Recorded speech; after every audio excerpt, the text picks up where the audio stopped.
رسول کائنات صلی اللہ تعالیٰ علیہ وسلم جب دنیا میں تشریف لائے نا تو دنیا کے اندر چاروں جانب گھوپ اندھیرا تھا، کفر کا، شرک کا، ظلم کا، بربریت کا، بدعقیدگی کا، عورتوں پر زیادتی کا، بچیوں کو زندہ درگور کرنے کا، غریبوں اور لاچاروں کا مال چھین لینے کا، زیادتی کرنے، ہر قسم کا گوپ اندھیرا موجود تھا۔ نبی اکرم صلی اللہ تعالیٰ علیہ وسلم کی تشریف آوری کے بعد حضور کی عمر مبارک جب 40 سال کی ہوئی تو اللہ تعالیٰ نے پہلی وحی نازل فرمائی۔ اب اس پہلی وحی کے اندر چونکہ بہت سارے اندھیرے تھے، بہت ساری آزمائش تھی، سوال یہ تھا کہ سب سے پہلا حکم کیا ہے؟ سب سے پہلے توحید کی بات کی جائے، سب سے پہلے غریب کی بات کی جائے، سب سے پہلے عورتوں کے حقوق کی بات کی جائے، سب سے پہلی بات کیا کی جائے؟ لیکن قربان جائیں، جب پہلی وحی نازل ہوئی ہے تو پہلی بات یہ کی گئی کہ اقرا، پڑھیے، اقرا بسم ربک الذی خلق، پڑھیے اپنے رب کے نام سے جس نے پیدا کیا ہے۔ ان سارے اندھیروں کے بیچ جس اجالے کی سب سے پہلے بات کی گئی وہ علم کا اجالا ہے۔ پہلے پڑھیں، علم حاصل کریں۔ جب انسان پڑھتا ہے، علم حاصل کرتا ہے تو پھر اسے پتہ چل جاتا ہے کہ عقیدہ توحید کتنا ضروری ہے۔ پھر اسے خود بخود احساس ہو جاتا ہے کہ نبی پاک علیہ السلام کی محبت، حضور کی فرما برداری یہ کس قدر ضروری ہے۔ جب انسان تعلیم حاصل کرتا ہے، شعور کی بلندیاں حاصل کرتا ہے تو اسے پتہ چل جاتا ہے عورتوں کے حقوق کیا ہیں۔ اسے سمجھ آنے لگ جاتی ہے کہ مظلوم، غریب، لاچار کی مدد کیسے کرنی ہے۔ پہلی بات یہ ہے کہ اقرا، پڑھیے۔ تعلیم ایک ایسا نور ہے جو سارے اندھیروں کو دور کر دیتا ہے۔ آپ کسی کمرے میں داخل ہو جائیں، اس کمرے میں سانپ بھی ہے، بچھو بھی ہے، کچھ اور موذی جانور بھی ہیں۔ اب ایک بات تو یہ ہے کہ آپ الگ الگ محنت کریں، پہلے مچھو کو ماریں، پھر موذی جانور دیگر ماریں، پھر آپ سانپ کو ماریں، الگ الگ محنت کریں، قابو کریں۔ ایک تو یہ بات ہے، اور ایک یہ ہے کہ آپ اس طرح کریں، اس اندھیرے کمرے میں نا روشنی کا بندوبست کریں۔ آپ اس میں چراغ جلا دیں، سانپ بھی دوڑنا شروع کر دے گا، نکل جائے گا، بچھو بھی نکل جائے گا، چونکہ یہ سب اندھیرا ڈھونڈتے ہیں۔ آپ روشنی کر دیں، یہ نکل جائیں گے سارے۔ علم کی روشنی آپ دنیا کے اندر پیدا کر دیں، اندھیرے ویسے ہی سارے دور ہو جائیں گے، اندھیرے دور ہو جاتے ہیں۔ شرط کیا ہے؟ اقرا بسم ربک الذی خلق، پڑھیے اس رب کے نام سے جس نے پیدا کیا۔ تعلیم جب انسان اپنی زندگی میں لے آتا ہے، اور تعلیم جب انسان حصول کی کوشش شروع کر دیتا ہے، میں علم کی تقسیم دو طرح سے کیا کرتا ہوں۔ میری رائے ہے کہ علم دو ہیں، ایک علم خالی علم ہے اور ایک علم نافع ہے۔ ایسا علم جو شخص حاصل کرتا ہے جس سے کوئی نفع حاصل نہیں ہوتا تو اس علم کی کوئی ضرورت نہیں، لیکن وہ علم جس سے نفع حاصل ہو، وہ دینی علم ہو یا کسی ہنر کا علم ہو، کسی ٹیکنالوجی کا علم ہو جس سے انسانوں کا فائدہ ہو، وہ سارے علوم جو فائدہ مند ہوں وہ علم ہیں۔ مولانا صاحب بڑے عالم ہیں، بڑے فقیہ ہیں، بڑے زبردست ہیں، بات بڑی مضبوط کرتے ہیں اور استدلال بڑا عمدہ کرتے ہیں اور قوت استدلال بڑی رکھتے ہیں، لیکن اگر مولانا کو مائک چلانے والا مائک ہی نہ چلا کے دے اور بنانے والا بنا کر ہی نہ دے تو وہ بات آگے پہنچائی جا سکتی ہے؟ تو یہ جس بندے نے اس کا علم حاصل کیا، اس کا علم بھی علم نافع ہے، اس نے بھی فائدہ کیا ہے۔ مدرسہ قائم کیا جائے گا، اس میں تعلیم کی بات ہوگی، ویسٹ کوٹ پہن کے مولانا ہی بیٹھیں گے پڑھانے کے لیے، لیکن جس نقشہ نویس نے اسے بنایا ہے نا، مرتب کیا ہے کس طرح کا بنانا ہے، اس کا علم بھی علم نافع ہے، اس کا علم بھی فائدہ مند ہے۔ شخص نے، معمار نے، مستری نے یہاں اینٹیں لگائی ہیں، کام کیا ہے، جس نے نگرانی کی ہے، اس کا علم بھی علم نافع۔ ہم ایک دوسرے کی ضرورت کو محسوس کریں، اور جتنے بھی علوم لوگوں کے لیے فائدہ مند ہیں ان سب علوم کی اہمیت کا اقرار کریں، اور پھر دنیا کے اندر سفر کریں تاکہ مسلمانوں کی آنے والی نسل علوم والی ہو، علم و حکمت والی ہو۔ ضرورت پڑ گئی تھی نا کشتی بنانے کی، تو بنائی نا کشتی حضرت نوح علیہ السلام نے۔ ضرورت پڑ گئی تھی نا کپڑے سینے کی، تو سیے نا کپڑے جناب ادریس علیہ السلام نے۔ ضرورت پڑ گئی تھی نا تو حضرت آدم علیہ السلام 1000 پیشہ جانتے تھے، 1000 زبانیں بولتے تھے۔ وَعَلَّمَ آدَمَ الْأَسْمَاءَ كُلَّهَا، رب فرماتے ہیں ہم نے آدم کو علم سکھایا ہے۔ لوگ تو کلی کا انکار کرتے ہیں، نے فرمایا کلہا، کل علم سکھائے جناب آدم علیہ السلام۔ حضرت آدم کی جو فضیلت ہے وہ بھی علم کی وجہ سے۔ علم کا حصول اور علم کی طرف اسلام کبھی بھی علم اور تحقیق سے عداوت نہیں رکھتا۔ اسلام کہتا ہے بار بار قرآن میں تدبر کرو، غور کرو، فکر کرو، معنی اخذ کرو۔ امام محمد رحمۃ اللہ علیہ ساری رات بستر پہ لیٹے رہے، ان کا شاگرد ساری رات قریب نفل پڑھتا رہا۔ کہتا ہے امام صاحب سویرے اٹھے، وضو بھی نہیں کیا، نماز کی نیت باندھ لی، اور میں اللہ اللہ کرتا رہا، اور دل میں ہلکا سا خیال بھی آیا تھا کہ جناب دیکھو میں نیک آدمی ہوں، میں نے اتنی عبادت کی اور امام صاحب سوئے ہوئے ہیں۔ فرماتے ہیں صبح جب وہ بیدار ہوئے اور بغیر وضو کے مصلی پہ کھڑا ہو گئے تو اب مجھے تشویش ہوئی۔ میں نے کہا حضور آپ سوئے نہیں؟ فرمایا نہیں۔ کہا حضور ساری رات باوضو لیٹے رہے؟ فرمایا ہاں۔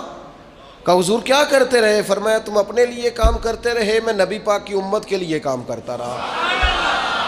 میں نے قرآن و حدیث سے 100 مسئلہ تدبر کر کے، غور کر کے عرض کیا، 100 مسئلہ نکالا میں نے۔ اس مسئلے میں امت کو کیا ضرورت ہے، اس میں امت کو کیا ضرورت ہے، اس سے کون کون سے مسائل لفظ ہوتے ہیں، 100 مسئلہ میں نے نکالا ہے۔ اس لیے نبی پاک علیہ السلام نے فرمایا عالم کی فضیلت عابد پر اس طرح ہے جس طرح میری فضیلت تم میں سے کسی چھوٹے پر ہے۔ علم کو حضور نے درجہ عطا کیا، نبی پاک علیہ السلام نے درجہ دیا۔ قرآن مجید نے کہا قُلْ هَلْ يَسْتَوِي الَّذِينَ يَعْلَمُونَ وَالَّذِينَ لَا يَعْلَمُونَ، اے محبوب آپ ان سے فرما دیں کیا علم والے اور علم نہ رکھنے والے برابر ہو سکتے ہیں؟ یہ کبھی بھی برابر ہے۔ علم کی حوصلہ افزائی، تعلیم کی حوصلہ افزائی۔ آج مسلمانوں کا مسئلہ یہ ہے کہ مسلمان فروغ علم پر کردار نہیں ادا کرتے، ادارے نہیں قائم کیے جاتے، تعلیمی بنیادوں کو مضبوط نہیں کیا جاتا۔ ہم غریب کی مدد کرنا چاہتے ہیں، بھوکے کو کھانا کھلانا چاہتے ہیں، کمزور کو کپڑے پہنانا چاہتے ہیں، لیکن جو اس کی اصل مدد ہے وہ کیا ہے؟ وہ اصل مدد تو یہ ہے کہ آپ اسے علم سکھائیں، اسے ہنر سکھائیں۔ پہلے 1 آدھ 2 4 لوگ تھے کھانا کھلانے والے، پھر کھانا کھلانے والے سینکڑوں ہوئے تو کھانے والے بھی ہزاروں ہو گئے۔ لیکن اگر ان لوگوں کو ہنرمند کیا جائے، تعلیم کا شعور دیا جائے، صرف روٹی کھلانا ہی صدقہ نہیں، غریب کو پیسے دینا ہی صدقہ نہیں۔ ابن ماجہ میں حدیث ہے، نبی پاک علیہ السلام نے فرمایا سب سے افضل صدقہ یہ ہے کہ بندہ علم سیکھے اور پھر دوسروں کو سکھائے۔ یہ افضل ترین صدقہ ہے، یہ بھی صدقہ کریں۔ تعلیمی اداروں کے قیام میں اپنا کردار ادا کریں، تعلیم کی مضبوطی میں اپنا کردار ادا کریں، تعلیمی بنیادوں کو طاقتور کرنے میں اپنا کردار ادا کریں۔ فروغ علم کی مضبوطی یہ امت کی مضبوطی ہے۔ پھر وہی بات، اگر علم آ جائے نا، اگر تعلیم کے ساتھ تربیت حاصل ہو جائے نا، اگر فہم و فراست حاصل ہو جائے نا، اگر وہ شعوری بلندی جو ایک مہذب قوم کا حصہ ہوتی ہے وہ اگر آ جائے نا، تو کوئی شخص بھی کوئی بھی لبادہ اوڑھ کے آ جائے فرق نہیں پڑتا۔ یہ جو علم ہوتا ہے نا یہ انسان کو بااعتماد کرتا ہے۔ آپ کے پاس حضرت شیخ الاسلام خواجہ قمر الدین سیالوی رحمۃ اللہ علیہ کے پاس ایک شخص آیا، چونکہ عالم تھے، اس نے آ کے کہا امام اعظم کی بات نہیں ماننی چاہیے۔ تو کچھ لوگوں کو کسی کا اعتراض سن کے غصہ آتا ہے، کچھ کو ہنسی آتی ہے کہ ہر بیچارہ دیکھو کیا کہہ رہا ہے، اس کا شعور دیکھو۔ عالم تھے نا، علم ٹھہراؤ پیدا کرتا ہے، بردباری لاتا ہے۔ فرمانے لگے کیا کہا تم نے؟ کہنے لگا جی امام صاحب کی بات نہیں ماننی چاہیے. تو خواجہ صاحب فرمانے لگے تیری یہ والی بات مان لوں؟ وہ چپ کر گیا. کہنے لگا جی آپ کیا کہہ رہے ہیں؟ فرمانے لگے تو مجھے یہ کہہ رہا نا کہ امام صاحب کی نہ مانو میری مانو، یعنی تیری مان لوں اور جنہوں نے رسول کریم کے صحابہ کی صحبت اٹھائی ہے ان کی بات نہ مانوں. یہ کب ہوتا ہے؟ جب آپ کے پاس آج علمی پسماندگی بہت زیادہ ہے. اس کی کچھ وجوہات ہیں. سب سے پہلا تو جو ہمارا غریب طبقہ ہے وہ کہتا ہے جی چھوڑیں جی پڑھ کے کیا کرنا ہے، کوئی چار پیسے کمائے، کسی کا میز صاف کرے، کسی کو چائے لا کے دے، کوئی موٹر سائیکلوں کا کام سیکھ لے، پڑھ کے کیا کرنا ہے. یاد رکھنا تعلیم انسان کو طاقتور کر دیتی ہے. یہ جس کو آج آپ نے 200 روپے دیہاڑی پہ بھیجا ہے نا، اس کو آپ تعلیم دیں. رب بڑا کریم ہے. امام شافعی فرمایا کرتے تھے علم آ جائے تو پیسہ تو پیچھے پیچھے آنا شروع ہو جاتا ہے. ہمیشہ علم والوں کی غلام بنی ہوئی دیکھی ہے دولت، اس کی تو ضرورت ہی باقی نہیں رہتی ہے، تو ہاتھ باندھ کے پیچھے پیچھے انسان کے چلتا ہے. پھر تاجر طبقہ بھی اپنے بچوں کو تعلیم نہیں دلواتا، کہتے پڑھ لکھ کے کیا کرنا ہے، یہ جا بھی کرنی ہے نا، دکان پہ بیٹھنا ہے نا، تو ابھی بیٹھے دکان پہ اور ابھی سے کاروبار کرے. جتنے عرصے میں اس نے تعلیم حاصل کرنی ہے اتنے عرصے کے اندر اس کو تجربہ آ جائے گا. اور خدا کے بندے اگر یہ علم پڑھ کے دکان پہ بیٹھے گا نا تو پھر یہ دکاندار نہیں ہوگا، یہ قومی سطح کا تاجر ہوگا. پھر یہ اس طرح کا شخص ہوگا کہ جو کئی لوگوں کو اور ساتھ لے کے چلے گا. پھر امپورٹ ایکسپورٹ کی دنیا میں یہ بڑا نام کمائے گا، اسے آگے بڑھنا ہے. علم اس کو مضبوط کر دے گا، یہ اپنی فیلڈ کے اندر ہی طاقتور ہو جائے گا. لیکن دکان پہ بھی بٹھا تو علم پڑھا کے بٹھا. محبوب نے بٹھایا تھا نا پڑھا کے جناب عثمان غنی کو، حضور سے دعا لے کے تقوی اختیار کر کے دین سیکھ کے تجارت کرتے تھے نا حضرت عبد الرحمن ابن عوف. تو پھر اس کا رنگ ہی کچھ اور تھا. ایک تیسرا مسئلہ ہے جس کی وجہ سے تعلیم لوگ حاصل نہیں کرتے. ایک تیسرا مسئلہ ہے، وہ ہے فضول خرچی ہماری. ہم دیگر جگہوں پہ پیسے زیادہ خرچ کرتے ہیں، تعلیمی اداروں کی طرف ہماری توجہ. جتنے پیسے ہم شادیوں پہ اڑاتے ہیں نا، دعوتوں پہ لگاتے ہیں، ان سب کو سمیٹ لو، اپنے بچوں پہ لگا دو، ان کی تعلیم پہ لگا دو. آپ ان کو باشعور کر دو. ایک عربی شاعر کا مقولہ ہے، اس نے کہا تھا یتیم وہ نہیں ہوتا جس کا ماں باپ نہیں ہوتا، یتیم تو وہ بچے ہوتے ہیں جن کو کوئی تعلیم و تربیت نہیں دیتا. وہ یتیم ہوتے ہیں بچے جن کو کوئی تعلیم نہیں دلواتا، کوئی تربیت نہیں کرتا، وہ یتیم رہ جاتے ہیں. وہ لاوارث ہیں بنیادی طور پر، اس لیے کہ کسی نے بندوبست ہی نہیں کیا. موٹر سائیکل لے کے دیا، تو نے کتاب کیوں نہیں لے کے دی؟ تو نے اسے مہنگی گھڑی پہنائی ہے، تو نے اسے تفسیر کیوں نہیں لے کے دی؟ تو نے اسے مہنگا موبائل تھمایا ہے، تو نے اس کے ہاتھ میں رسول اللہ کے دین کی کتاب کیوں نہیں تھمائی؟ ہم نے فضول خرچیاں کی، ادھر کی ادھر کی، یہاں کی وہاں کی، لیکن اپنے بچوں کی تعلیم پر ہم نے خرچ تھوڑا کھائیں، سادہ لباس پہنے، لیکن سرمایہ بچوں کی تعلیم پر لگائیں. اور میں ہمارے ہاں آج کل محفلیں ہوتی ہیں، آپ محفل کرانے والے سے کہیں اللہ خیر کرے، اس کے پاس 10 لاکھ بھی ہے، ایتھے بھی جلسہ کرنا ہے اتنے بھی جلسہ کرنا ہے. اسے کہیں مدرسے پہ پیسے خرچ کرنے ہیں، کہتے دیاں گے تو 50,000 زکوٰۃ دا عیدو بعد. کیا مطلب؟ اب میں تو تھک گیا ہوں اس کام سے. میں کہتا ہوں جلسے تو وہ تو مطلب محفلیں تو وہ ہو رہی ہیں اور ہوتی رہیں گی، لیکن یہ عجیب بات ہے نا کہ جلسوں پہ جانے والے مولوی نعت خواں پیر وہ امیر ہوتے جا رہے ہیں اور مدرسے غریب ہوتے جا رہے ہیں. سارا کچھ ہو رہا ہے لیکن ہم وہ کام کرنے کو تیار نہیں جو اصل کام ہے، جس سے روح انقلاب برپا ہوگی. اس طرف ہماری توجہ نہیں. ادھر ادھر کا خرچہ جتنا مرضی کرا لیں. آپ دیکھ لیں کہ عرسوں اور قوالیوں پہ اور درباروں پہ اور کبوں پہ کتنا خرچ ہوتا ہے، اور مدرسوں پہ کتنا خرچ ہوتا ہے، کتابوں پہ کتنا خرچ ہوتا ہے. تو تعلیمی مزاج پیدا کریں، علم کو سپورٹ کریں، ہمیشہ تعلیمی اداروں کو سپورٹ کریں، اس طرف فروغ علم میں اپنا کردار ادا کریں. باقی نام و نمود کے لیے ادھر ادھر نکل جانا، ذاتی شہرت کے لیے کام کرنا، خدا را اس سے باہر آ جائے۔ اور ایک چوتھا سبب بھی ہے ہمارے بچوں کے نہ پڑھنے کا، وہ ہے جو طلباء طالبات کے والدین ہوتے ہیں نا، وہ بچوں کی تعلیم پر توجہ نہیں دیتے، بچوں کے سرپرست غور ہی نہیں کرتے، خیال ہی نہیں کرتے۔ مدرسہ داخل کرا دیا ادارے میں بچے کو، پھر کبھی پلٹ کے پوچھا نہیں اس کی قابلیت کیا ہے، یہ کیا پڑھتا ہے۔ میں ہمیشہ دوستوں سے کہا کرتا ہوں مدرسوں میں بچے نہ داخل کرائیں، مدرسوں کے ساتھ وابستہ ہوں، آپ آئیں اس کی معلومات کریں، اس کے بارے میں پوچھیں کیا پڑھتا ہے، کہاں پہنچا ہے، کیا کر رہا ہے۔ لیکن یہ دلچسپی نہیں ہوتی، بلکہ بڑے احسان جتلاتے ہیں والد صاحب، ناراض نہ ہوئیے گا، والد کہتے ہیں جی مجھے تو کام سے فرصت نہیں۔ کون سا کام؟ سال کے بعد دوستوں کے ساتھ مری جانے والا کام؟ کون سا کام؟ ہوٹلوں پہ کھانے کا کام؟ کون سا کام؟ موبائل دیکھنے کا کام؟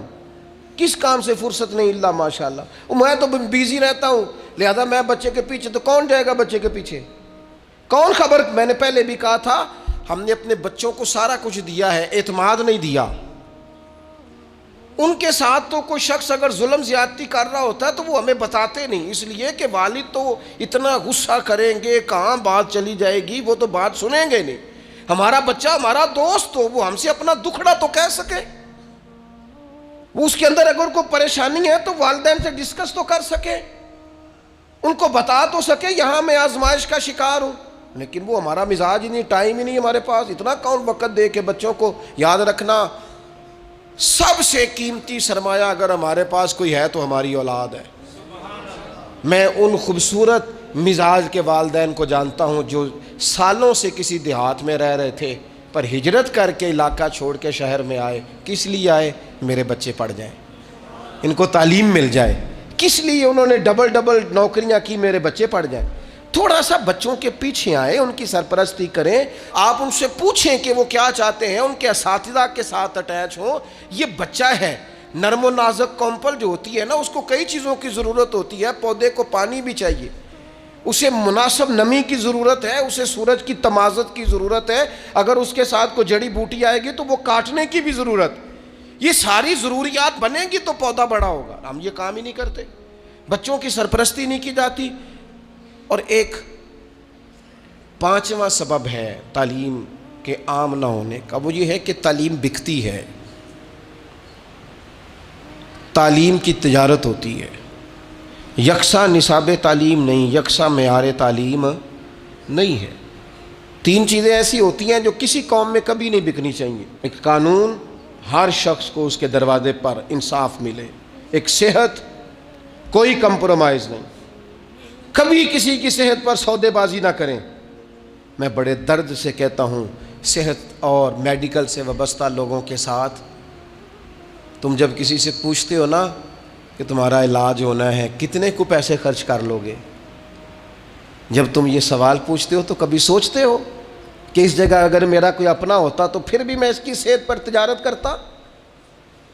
سوال پوچھتے ہو کتنے کو پیسے آپ خرچ کر لیں گے؟ اماں جی کو بڑا ہے، کوئی گھر میں کماتا ہے، نہیں تو پھر میں آپ کو سرکاری ہاسپٹل کا ایڈریس لکھ دوں، آپ وہاں چلے جائیں۔ کچھ تو خیال کریں، کچھ تو سوچیں۔ صحت پر بھی کمائی کی جائے گی، قانون پر بھی اور تعلیم کو بھی بیچا جائے گا۔ وہ عالم، وہ واعظ، وہ خطیب جس نے الف با تا سا سے لے کر بخاری شریف تک مفت پڑھا ہے استادوں سے، اسے کو کہتا ہے تقریر کرانی ہے تو کہتا ہے 40,000 ہے تمہارے پاس، تو 40,000 دے کے پڑھا ہے؟ تو نے پیسے دیے ہیں پڑھائی کے؟ یہ مزاج ختم کریں، تعلیم کو کبھی نہ بیچیں۔ تعلیم جب تک اس بنیاد پر نہ ہو ہم نے خیر خواہی کرنی ہے۔ ہمارے استاد صاحب فرمایا کرتے تھے طلباء سے فرما برداری کا بھی لالچ پیدا نہ کرنا، اس بات کا بھی لالچ پیدا نہ کرنا کہ یہ تمہارے جوتے اٹھا کے تمہارے سامنے رکھیں گے، انہیں خالص اللہ کی رضا کے لیے پڑھانا، رب تمہارے دلوں میں نور پیدا فرما دے گا۔ تعلیم کو تجارت بنا لیا گیا ہے، مزاج نہیں ہے۔ اب جس کے پاس پیسے ہیں وہ مہنگے ادارے میں اپنے بچوں کو پڑھا لے، جس کے پاس نہیں ہے، سرکاری بلڈنگیں بڑی بڑی ہیں اسکولوں کالجوں کی، لیکن وہاں اگر معیار کو ٹھیک کیا جائے وہاں، اور یہ جتنے لوگ بعد میں بڑا کالج بناتے ہیں نا، یہ سارے سرکاری اسکول میں پڑھے ہوئے ہیں۔ یہ جو بعد میں کہتے ہیں نا کہ میں نے 4000 روپیہ فیس لینی ہے پہلی کلاس کی، یہ خود 3 روپیہ مہینہ دیا کرتے تھے. یعنی یہ جو آج کہتے ہیں نا جی تمہاری داخلہ فیس جو ہے وہ جانی ہے تو فلاں کاغذ بننے ہیں تو 40,000 جمع کرا دو، اور باپ بیچارہ کہہ رہا ہے قسطیں نہیں ہو سکتی، 2-4 قسطیں نہیں ہو سکتی. ان کے اپنا داخلہ 419 روپے گیا تھا جب انہوں نے میٹرک کیا تھا.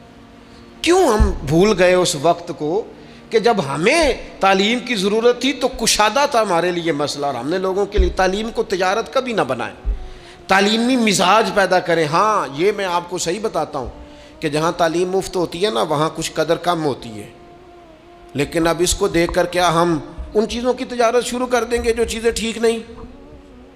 تعلیم کے مزاج کے اندر سے تجارت کو ختم کیا جائے اور قومی سطح پر ختم کیا جائے. اور میں تعلیمی ادارے چلانے والوں سے کہوں گا خدا را اس کو قومی، ملی اور دینی فریضہ سمجھ کے سر انجام دو. تم ان طالب علموں کی خدمت تو کر کے دیکھو، اللہ تمہارے دل کو راحت کتنی عطا فرماتا ہے، اللہ تمہیں سکون کتنا دیتا ہے. تم ان کے لیے آسانیاں فراہم کرو، بندوبست کرو، کوشش کرو، وسائل جمع کرو، جدوجہد. یہ بڑا مشکل کام ہوتا ہے، بڑا مشکل کام ہوتا ہے کسی کو جا کے یہ کہنا کہ میرے مدرسے کے ساتھ تعاون کر، اور اپنی جو آپ کی پرسنالٹی ہے اس کو کمزور کرنا، اور کسی کو تعاون کس کے لیے کرانا؟ ادارے کے لیے. اپنی شخصیت کو تھوڑا سا کمزور کر کے، لیکن کام بڑا اونچا ہے، ڈیوٹی بڑی اونچی ہے. تو اپنے مزاج کے اندر، اور سب سے اہم اور ضروری بات ختم کرنے سے پہلے ہم خود سارے علمی ذوق پیدا کریں. ہماری اپنی طبیعت ہو کہ ہم نے علم سیکھنا ہے. جب ہم خود علمی ذوق پیدا کریں گے، مزاج علمی بنائیں گے، طبیعت علمی بنائیں گے، تو آپ یقین کریں کہ خود بخود علم پھیلے گا. نبی پاک صلی اللہ تعالیٰ علیہ وسلم کے کبار صحابہ جو تھے ان کا مزاج علمی تھا، ان کی طبیعت علمی تھی. حضرت سیدنا جابر ابن عبداللہ رضی اللہ تعالیٰ عنہ کو پتہ چلا، اب انہوں نے بھی حضور کے سامنے وقت گزارا تھا، ان کو پتہ چلا کہ مصر میں ایک صحابی ہیں حضرت عبداللہ بن انیس رضی اللہ تعالیٰ عنہ، ان کے پاس حضور کی ایک حدیث موجود ہے. تو حضرت جابر ابن عبداللہ نے نیا گھوڑا خریدا، اس پر آپ نے کجاوا ڈالا اور اسپیشل سفر طے کر کے نا تو مصر گئے. پہلے تو دروازے پہ دستک دی تو باہر جو آیا اسے جا کے کہنے لگے ان سے کہو جابر ابن عبداللہ ہیں مدینہ شریف سے. حضرت عبداللہ ابن انیس کو اندر جب خبر ملی وہ آیا تو فرمایا جاؤ جا کے دوبارہ پتہ کرو واقعی جابر ابن عبداللہ میرے گھر آ گئے، جا کے پتہ کرو سماعت نے صحیح سنا ہے. تو باہر جا کے سنا، کہا جی وہ واقعی وہ دوڑے آئے، کہا جناب اتنی مہربانی. کہنے لگے مجھے کسی نے بتایا تھا کہ آپ کے پاس سرکار کا ایک فرمان ہے اور جو میں نے نہیں آج تک سنا، تو لہٰذا میں وہ حدیث سننے کے لیے مدینے سے آیا ہوں. انہوں نے کہا جناب آپ تشریف لائیں، بیٹھیں، چائے پانی کھانا آرام. کہنے لگے نہیں یار کھیتی باڑی کرنے والا ذمہ دار آدمی ہوں، ٹائم میرے پاس اتنا نہیں ہے، بس تو مجھے نہ میرے حضور کا وہ فرمان سنا. انہوں نے نبی پاک کی وہ بات سنائی، وہ پھر گھوڑے پہ بیٹھے اور مدینہ طیبہ تشریف لے گئے. آپ میری بات کو سمجھیں، یہ جب ہمارا مزاج ہوگا نا، یہ ہمارا مزاج ہوگا. ہمارے ہاں چونکہ جمعے والے دن مفت بیان ہوتا ہے، لہذا بیچارے خطیب صاحب کوئی ڈیمانڈ نہیں کر رہے ہوتے، صرف اتنا کہہ رہے ہوتے ہیں ٹائم پہ آ جایا کرو، کچھ نہیں، صرف ٹائم پہ. لیکن وہ ٹائم پہ کیا آنا ہوتا ہے، بعض مساجد میں میں نے دیکھا ہے جو آ جاتے ہیں وہ بڑے پریشان ہوتے ہیں، وہ بیچارے گھڑیاں دیکھ رہے ہوتے ہیں کہ مولانا صاحب آپ حدیثیں سنا رہے ہیں اور اتنا ٹائم آپ نے لگا دیا، میں تو مصروف بڑا ہوں. مطلب آپ کی روایتیں سناتے سناتے اگر 15 خبریں رہ گئی تو وہ تو پتہ نہیں ملک میں کیا ہو جائے گا. آپ کے خبریں سننے، دیکھنے، تبصرہ کرنے سے کوئی انقلاب آنے والا نہیں ہے. اپنی زندگی میں مزاج علمی بنائیں، ذوق علمی بنائیں، جو سیکھیں اسے یاد کریں، اسے لکھیں. لوگ آتے ہیں نا اکثر فرماتے ہیں، تو میں ان سے کہا کرتا ہوں کہ تقریریں ہم نے بڑی سن لی ہیں، اب تو انہیں یاد رکھیں، آگے پھیلائیں اور ان پر عمل کریں اور ان چیزوں کو جمع کریں. ایک کاغذ قلم ہونا چاہیے نا، جو بندہ سنے اسے لکھے، اس کے پاس اپنا لکھا ہوا ایک ذخیرہ بن جائے. تو علم کا مزاج پیدا کریں، علم کو سپورٹ کریں، اور بالخصوص اپنے بچوں پر توجہ دیں. مہنگے اسکول میں داخل کرا لیں یا سستے میں کرا لیں، اس کی سرپرستی کریں، اس کے پیچھے جائیں، اس کی فائل دیکھیں، محاسبہ کریں، دیکھیں کہاں کس چیز میں کمزوری آ رہی. ہمیں پوری پودا لگا کے جو لوگ غافل ہو جاتے ہیں وہ پودا جوان نہیں ہوتا، اس کو لگائیں تو پھر اس کے پانی کا خیال کریں، اس کی پوری تربیت کریں، نشو و نما میں اپنا کردار ادا کریں۔